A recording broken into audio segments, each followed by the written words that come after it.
Gente, olha eu aqui mais uma vez, mais um dia. Hoje eu vim preparada com um pouco de tudo, muitas palavras me foram ditas e esse vídeo hoje é para quem já caminha com o Senhor ou já caminhou, tá? Para pessoas que em algum momento já tomaram a decisão de aceitar Jesus como Salvador, né, da sua vida. Primeiramente, eu quero dar uma palavra aqui, ela é um parêntese, tá? Eu fiquei me perguntando em que momento ela se encaixaria, mas pensei o seguinte, vou falar, e para quem for, será entregue. Por que é que o Senhor se importa tanto com uma ovelha perdida, tendo 99 ao seu redor, lhe obedecendo e ali junto com ele? Se você já foi ou se você é essa uma ovelha perdida, você já viveu ali também, você já viveu em obediência, você já viveu no bem bom, e mesmo assim você foi capaz de sair. Então, qual que é essa importância dessa uma perdida, dele largar as 99 para encontrar a única que se perdeu? Se em algum momento você saiu desse caminho, você pode não voltar, né? As que estão ali no pasto, junto com ele, que estão ali, ó, na vivência diária, elas estão sob o campo de visão, ele sabe que tá tudo bem. Essa que em algum momento, né, foi tentada no nível de sair dessa presença, ela, primeiro que significa que ela ofereceu algum risco em algum momento, né? Essa pessoa, em algum momento, o dom, a habilidade dela foi vista como algo que poderia ser ameaçador para o inimigo, né? Não é todo mundo que está no reino que vai oferecer riscos necessariamente, porque não é só porque nós aceitamos Jesus que nós vamos sair por aí pregando a palavra. Tem as pessoas que têm um dom e tem aquelas que não, serão salvas igual, mas o dom não vem para todos. Segundo, que é mais difícil que ela volte, porque ela não sabe o caminho muitas vezes, ela não sabe como fazer essa volta, tá? Então, essa ovelha, ela pode ser atacada a qualquer momento, ela pode ser pega a qualquer momento, ela tá vulnerável, diferente das outras que estão confortáveis e que o Senhor está ali, vigiando. Primeiramente é isso, sobre a importância dessa uma ovelha. Estava me incomodando muito trazer isso, que é fora de contexto até. Vamos lá. A palavra de hoje, ela surgiu desde o meu devocional da manhã que eu fiz. E mais tarde eu acabei vendo um vídeo sem querer, assim, né? Eu tava lavando a louça e apareceu e eu só assisti. E aí eu, curiosa, já aproveitei para abrir no meu livro aqui, para saber qual era a palavra de hoje também. E em algum momento o Senhor foi e fez a ponte, né? Juntou esses três elos. Eu acredito que todo mundo que em algum momento já se converteu, já fez a oração do livre-arbítrio. Eu acredito fielmente que você já fez essa oração do livre-arbítrio, que é aquela: Senhor, eu não quero mais o meu querer, eu não quero querer nada, tira de mim o livre-arbítrio. Eu não quero o livre-arbítrio. Isso é comum do ser humano, né? A gente tem medo de errar, a gente tem medo das consequências do erro, a gente tem medo de fazer besteira, de não saber usar esse livre-arbítrio e não querer a responsabilidade. Então a gente faz: Senhor, toma de volta o livre-arbítrio. Mas não faz sentido para Deus ter pessoas, né, ter adoradores que não sejam espírito e em verdade, ou seja, que não seja por opção. Então o livre-arbítrio, ele é muito importante que a gente continue tendo, por isso que ele não tira da gente, mesmo quando a gente pede: Senhor, faça a tua vontade e tudo mais. Eu acredito que como cristão, você é uma pessoa que ora para o Senhor te guiar e faz teus pedidos, e mesmo que você esteja andando nos caminhos certos, você esteja, porque é importante, gente, a promessa, ela só se cumpre se você, ela só vai dar check se você estiver em obediência, se você estiver procurando se santificar, se você estiver fazendo tudo direitinho. Ah, mas o Senhor me prometeu uma coisa, ele vai tomar de volta? Não é que ele vai tomar de volta, mas é condicional, vai depender do que eu tô fazendo. Ah, o Senhor me deu uma promessa, mas eu me desviei, comecei a fazer tudo o que não deveria, ou tô até fazendo algumas coisas corretas e outras não. Essa promessa pode sim não se cumprir, tá? Tem fatores impeditivos, tá? Não é que a palavra dele mudou, mas eu também não tô ajudando. No devocional que eu fiz pela manhã, com a Natália, ela trazia a história de Lia, né? Que vai estar em Gênesis. Pra quem não sabe, Lia foi esposa de Isaac, a primeira esposa, né? Que ele foi enganado, ele queria se casar com a irmã dela. E Lia, gente, ela era uma moça, né? Ela foi uma mulher muito frustrada. Ela não foi a escolhida, né? Ela tinha esses ressentimentos de não ter sido a escolhida, possivelmente se sentir abandonada, enfim, devia ter um complexo de inferioridade, né? Só que qual que é a questão de Lia? Em vez de ela colocar diante de Deus essas questões dela, ela queria a aprovação do marido, ela queria o amor do marido, ela queria o consolo através do marido. Gente, o marido não escolheu ela, ele não a amava e a gente não compra amor. Até que em algum momento ela parou e disse, pronto, esse filho aqui agora, eu dou graças ao Senhor por ele.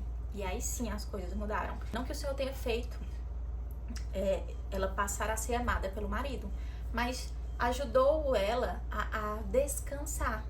Tirou dela aquela aflição, aquele desejo, aquela coisa, aquela idolatria pelo marido e passou a bastar. É importante a gente ter isso em mente, porque às vezes o Senhor ele não vai fazer o que a gente quer, exatamente o que a gente quer. E é onde já se conecta com a segunda palavra, porque o Senhor ele conhece tanto a gente, mas tanto, que ele ele já esteve no futuro, diferente da gente, que a gente acha que sabe do agora, que nem isso a gente sabe. Ele já esteve no futuro e ele sabe o que é que pode dar errado.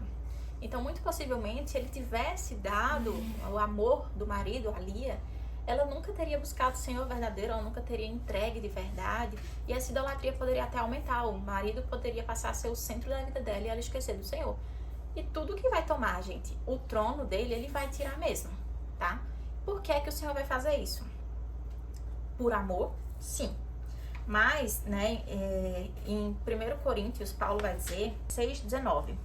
Acaso não sabem que o corpo de vocês é santuário do Espírito Santo, que habita em vocês, que lhe foi dado por Deus e que vocês não são de si mesmos?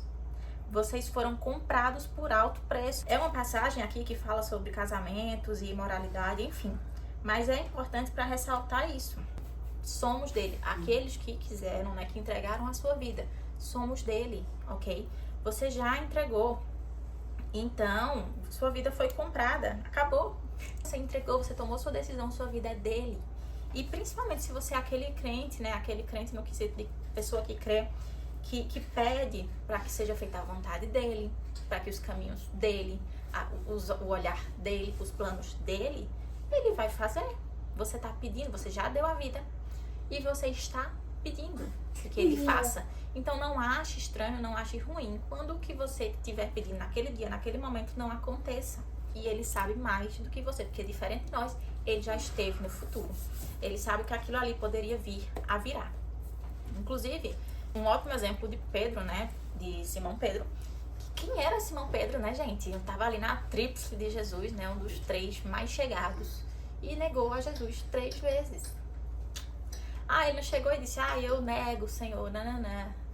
Mas é porque negar o Senhor tem muitas camadas, né? Tem nas atitudes, posso falar que sou de Jesus e negá-lo com as minhas atitudes, do mesmo jeito. Eu posso até dizer que eu não sou mais de Jesus e no coração ainda queimar e aquilo doer e em algum momento me incomodar.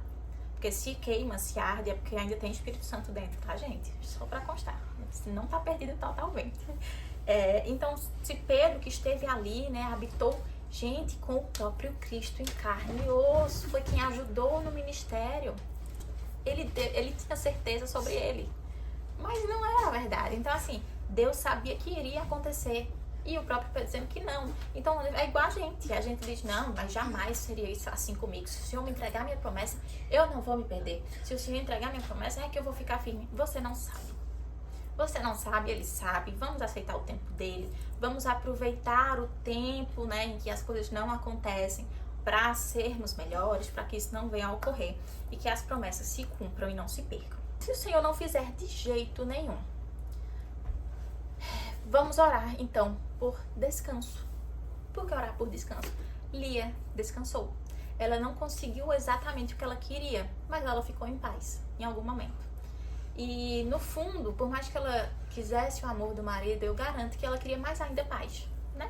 E ela conseguiu descansar. Então, o que é que podemos fazer? Eu já senti que não vai ser do meu jeito. Então, ora por descanso. Ora para o Senhor lhe confortar. Ora para Ele tirar do coração essa vontade que possivelmente é só sua e não dele. Porque se tirou do coração, eu vou parar de sentir, né? Ora por força para se manter obediente.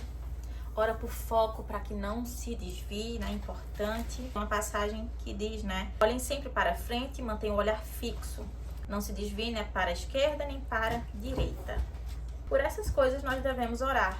Se nos vermos em uma situação a qual não esteja acontecendo o que nós, meros mortais, tantos gostaríamos que acontecesse. Tem mais uma passagem, gente, uma passagem em Provérbios 16, também para comprovar aí que o Senhor sabe mais do que a gente, porque muito possivelmente as coisas não acontecem. Provérbios 16, ao homem pertencem os planos do coração, mas o Senhor vem a resposta da língua. Todos os caminhos do homem lhe parecem puros, mas o Senhor avalia o espírito. É isso que eu falei, né? O próprio Pedro, ele, gente, foi puro ali. Não, Senhor, jamais vou lhe negar, não vou negar. A gente tem certeza que não vai abandonar o Senhor, mas não de nada sabemos, né? Então, que fique na mão de quem tudo sabe. Por fim, o último tópico, né?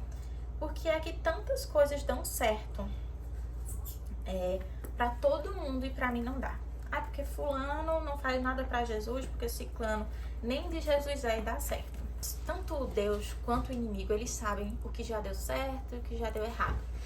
Aqueles que não tem mais volta, já era, gente. Tanto faz se vão alcançar, se não vão alcançar, porque pela força do braço a gente consegue sim.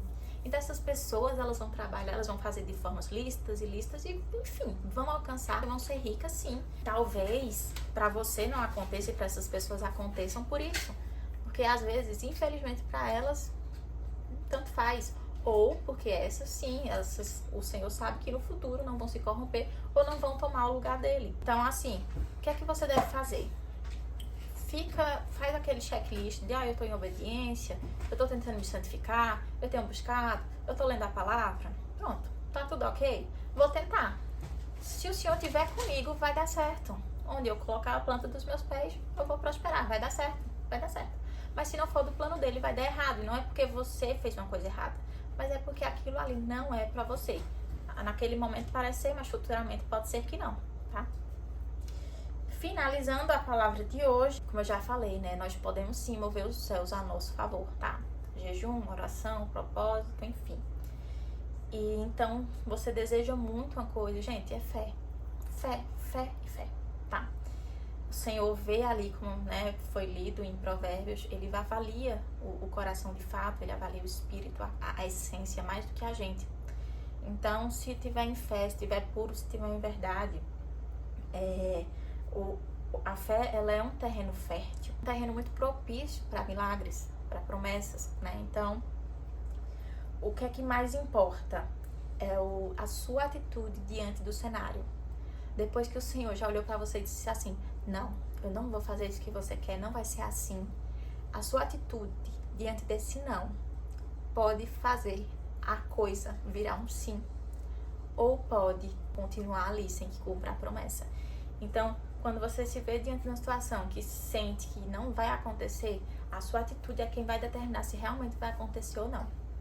Então, para finalizar, aqui não importa o cenário em que você se encontra, sua resposta diante das circunstâncias pode desencadear o milagre e trazer a existência do que ainda não existe. Sobre a atitude.